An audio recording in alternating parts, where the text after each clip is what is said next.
Hey, what's up everyone, Saintsfan here, and I wanted to make this video just because I've been seeing a lot of questions and concerns lately as to how fast the new unreleased cars actually are, like compared to their counterparts in the game, and that's what I'm doing in this video. Now, obviously, since these are not released in online, I'm doing this in single player, and it's not like going to give you a lap time or anything, but you can get an idea of the acceleration and of the top speed. And then in the end, you can determine if you want to purchase these cars. Now, if you didn't see my video earlier today, I will leave a link to it in the description, but I go over how much these cars are actually going to cost. And the Lynx, spoiler alert, is a lot of money, like a lot of money. So if you haven't checked that out, go watch it. And hopefully that video, along with this one, will help you have a better idea of what you want when those cars do release. All right, so the first test, this is obviously the sports test.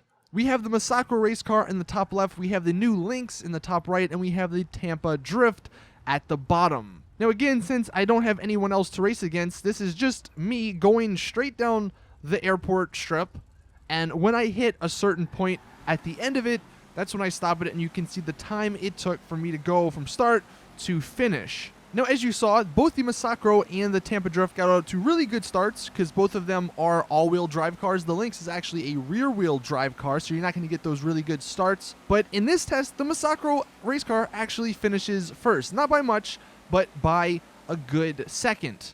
And then the Tampa Drift comes in about 0.3 seconds later. Honestly, for the Tampa Drift, that's pretty good. You know, obviously, this is just a small little strip here, but compared against the race car Masacro and the new Lynx, I wouldn't have expected the Tampa Drift to hold up to be somewhat competitive with them, and it kind of is, at least in terms of acceleration and top speed. This next test is actually the long airport test, so this one tests top speed a little bit more, and you can actually see the top speed in each of the clips.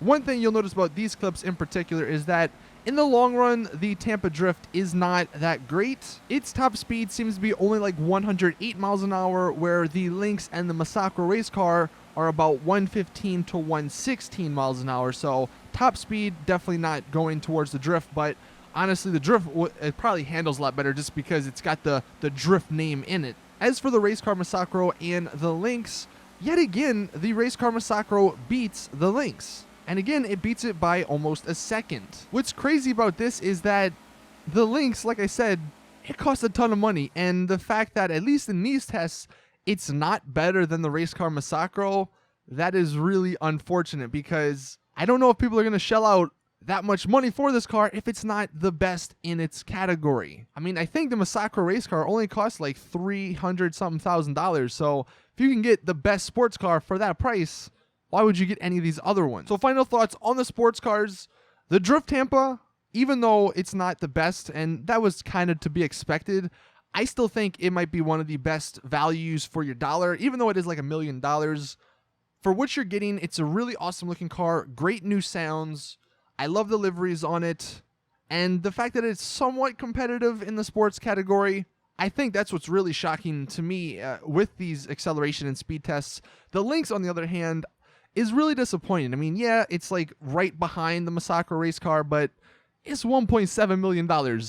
Or that's what they found in the game files. So if that's actually the case, nobody's buying this car if it's not better than the Masacro race car. If it's $760,000, then maybe, but the $1.7 million price tag on this car is going to be its downfall. Get into the new motorcycle, the Cliffhanger. I compared it against the Gargoyle and the Hakuchu. Now, in this test, there is no wheeling being done. Obviously, if you wheelie, the Hakuchu and the Gargoyle are going to be a lot better, because one thing I actually found with the Contender, or with the Cliffhanger, it doesn't wheelie well, and that's kind of to be expected just because of like the way it is made. It's not a sports bike. It's not meant for wheeling. It's meant for just driving around. In the actual test, though, it's not too bad. I mean, it's not anything great. In just this short test, you can see it's only 0.2 seconds behind the other two bikes, but if you go for a longer period of time, it is going to fall back. Honestly, this bike, I think it costs like $225,000.